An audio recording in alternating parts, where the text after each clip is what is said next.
Welcome to Lee Anderson's Real World. I'm Lee Anderson, the Reform UK Member of Parliament for Ashfield, and joining me tonight on the show, she's back, the very lovely Reem Ibrahim of the Institute of Economic Affairs, and GB News' favourite Matthew Stadler, and he's back to lock horns tonight. So look, guys, this week we've seen more nonsense coming from that madhouse that I work at, and we've seen a decision where a judge is allowing a Gazan family to claim to come to this country through the Ukrainian scheme. This is madness, surely, Reem. Yeah, it's absolutely madness, and it is effectively, as Suella Braverman said, human rights gone wrong. I mean, basically what's happened is they've allowed the scheme that's already being used for Ukrainians, and there are a couple of different schemes that we currently have for specific asylum claims. So, for example, for Ukrainians, we've got a couple of schemes for Hong Kong, people from Hong Kong, and indeed a small number of those Ukrainians themselves.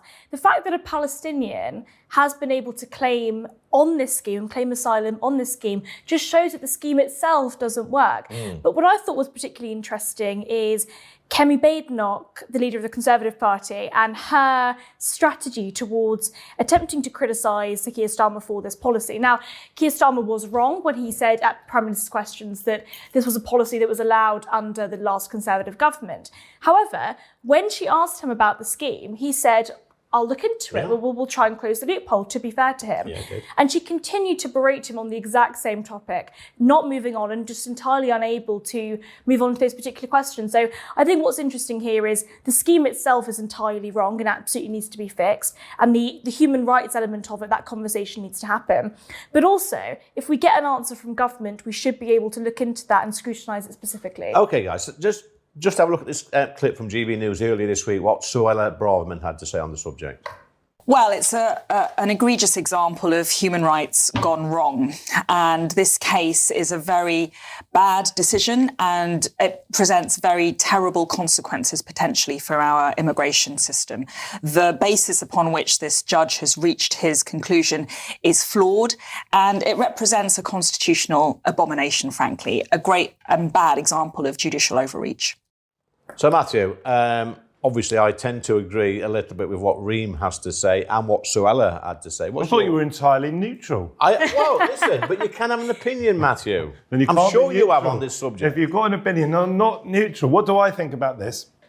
Starmer has been quite clear that this loophole will be closed. Quite how it is closed isn't so clear. My understanding is that he was wrong, as Reem says, to say that this was allowed, this claim, under the Tory government. Yeah. The claim was rejected while the Tories were still in power. Yes. And when Labour came into power, it was allowed on appeal. That doesn't mean it's because there was a Labour government. So if there is a loophole, which there seems to be, or the judge has interpreted it as such, it appears, then that is a legacy of the previous government. But on the substance of it, clearly it seems to me that the Ukraine scheme should not be able to be used by asylum seekers from other countries. I mean, it is the Ukraine scheme. Surely but there is another question, and Starmer's clear about that as well. But there is another question, and that is, we've all seen the utter devastation that has befallen Gaza. And some people will blame Israel, some people will blame Hamas, some people might blame both. I would blame both. What we do know is the extent of the human suffering there. Unbelievable numbers of children simply ripped out of their homes with nowhere to go. Are you guys saying that we should take no Palestinian refugees at all? Matthew, Why do we take Ukrainian refugees? Why do we take people from Hong Kong? Why would we not take some people, from Palestine? Matthew, those are entirely different issues. I mean, Hong Kong, I think, is an entirely different issue to Ukraine. It is. Ukraine is obviously a war in Europe, so there is a strategic interest here. And hold on a minute, Reem, just to clarify this, Matthew, we took women and children from Ukraine to keep them safe. Not fighting-aged men. Exactly. Why do you keep talking about fighting-aged men? Because we don't... You know the rhetoric. You know what that's doing. That is trying to sow the seeds Come on, Matthew. of fear. It's not about the rhetoric. It's about fundamentally, women and children are much more vulnerable than fighting-aged men. Why are you calling them fighting-aged men? Why not working-aged men? I'll tell you what, the clue's in the title, Matthew. Are you suggesting they're coming over here to fight? Well, the clue's in the title. Fighting age men should stay in their own country and fight for Are you saying that Palestinians should be fighting Israel? Sorry, all right, let me ask you the question. I've got to be allowed to ask the question.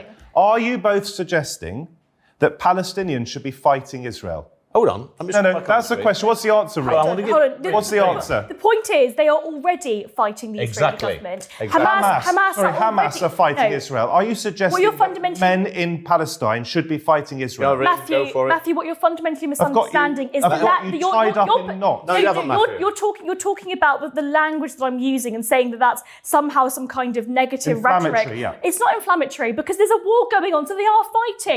That's literally what that means. This is insane. Sorry, Hamas is fighting. Hamas is fighting. Are you suggesting that Palestinians should be fighting Israel? Matthew, this is not... Ultimately, what you're saying is entirely irrelevant. You're pulling up on the language around fighting on working age. Whatever the fact, they are much less vulnerable than women and children who we have taken in from Ukraine. I also like to make the point that even Egypt and Jordan don't want to take people from Gaza. Why is that? In those countries. Because I'm Middle Eastern, right? And I will be very, very honest here. I think what is happening is that a lot of Middle Eastern countries view people in Gaza as though they are effectively travellers, they are effectively criminals, they are effectively, and whether rightly or wrongly, these people have been sheltered. They have had much less education than the average person in the Middle East. Yeah. And it means that they just can't cope. I mean, Egypt, I'm half Egyptian. In Egypt, they have a huge population crisis. Cairo is literally, there's so many people that they've had to build a whole new city to try and alleviate the population pressures. These countries cannot take these people and they're just saying no. And they are bordering these areas. Sorry, where do you think they should be? Where do you think they should leave? Do you think they should be ethnically cleansed, like Trump suggests, or should they live in Gaza? And if they live in Gaza, where are they going to live at the moment if they haven't got any houses? Okay, but answer my question, guys. You've had a long turn. Answer my question. If you don't want men, that's your view. Do you think we should take Palestinian women and children, some, as refugees into this country? I do. I think we should do our bit. But ultimately, we've taken so many refugees from so many different wars over the last few years. I think we need to have a conversation about what's right for Britain as well. And look, we have been a very, very welcoming and open country. And look at where it has led us. I think we need to have a balance here. I'm not saying we shouldn't take any Palestinians. What I am saying is we need to have an open conversation about where it goes right and where it goes wrong. And these people, we have no idea what their criminal backgrounds are. We have no idea where they've come from specifically. And we have no idea if they've committed crimes in the past. We also have no idea if they are themselves Hamas members. So we have to have these conversations and be very clear. We have to do what's right for Britain, and then we can start worrying about the rest of the world. Well, let me just put this one to Matthew. I'm sure he'll agree with me on this one, Reem. Donald Trump's come up with a suggestion, which was quite interesting, about 10 days ago, about actually taking over the Strip and moving people out and making it into a go-to destination. Is that ethnic cleansing, Matthew, or a sensible solution? Yeah, I think it's ethnic cleansing, and I think it's despicable as a consequence. The idea that Donald Trump is wading in with his massive boots and trying to treat this age-old problem, or certainly decades-old problem. Some would argue centuries-old problem. Treat it as a real estate deal. That's absolutely unacceptable. What they should do... Come on, Reem. What they should do, I'm answering the question, what they should do is rebuild Gaza. And if it takes some of our cash to do bombed that, down again we should. In 20 years' time. Well, it shouldn't have been bombed down in the first place. Far too many people died. To be fair, far too many people were killed by the Israeli state as a consequence of the barbarism of October the 7th. None of this is that difficult to understand. But the idea that they should be simply ethnically cleansed is absolutely offensive. So to be fair, I mean, I don't agree with the ethnic cleansing description, but I do think that Trump's perspective on the Gaza issue was quite insane, to be honest. I don't think it's feasible. It's also interesting that in the same week, Elon Musk is saying we're going to cut all foreign aid spending. Trump is saying we're going to spend all this American taxpayer money in Gaza. I don't think it was ever a feasible solution. I think it was him basically being friendly to Netanyahu. So I don't think we should take that seriously. I think there's also the fundamental point here. What's happened in Israel and in Palestine is absolutely horrendous, but it's been going on for so long. Yep. I don't think that foreign taxpayer money should be spent in the area itself. What should happen is the two-state solution be respected. That can't happen as long as Hamas exists. Exactly. It can't happen as long as Hamas have control over Gaza. And we've seen what's happened this week. How do you get rid of Hamas then? How do you get rid of these evil? How do you get rid of this evil? Because the idea that you can beat Hamas through military means has been tested to destruction. 90%, isn't it, of Palestinians in the Gaza Strip have been displaced, and Hamas still turn up with their guns, they still turn up with their masks, parading female hostages. They are So it's Hamas they are a cancer on that region. Yeah. But have we been able to destroy So them? we Or are- has Israel been able to destroy them? So, No. Reem, we are in agreement now. Matthew he says that Hamas are to blame. They are to blame. Partly They're to- the partly they're the to ones blame. causing all the I problems. mean, No, the October Israeli 7th government it was heavy-handed to go in there and displace so many children and women, and by the way, some innocent men. So I'm sympathetic to that view. I think it's really important that there is that balance there. But you have to be honest. If a foreign country, came and invaded British shores, or did what Hamas did on October 7th, We'd expect we the would. same. We wouldn't just do what Israel did. We would drop a nuclear bomb. No, we I'm wouldn't sorry, drop. But this is insanity. I'm sorry, this is political insanity.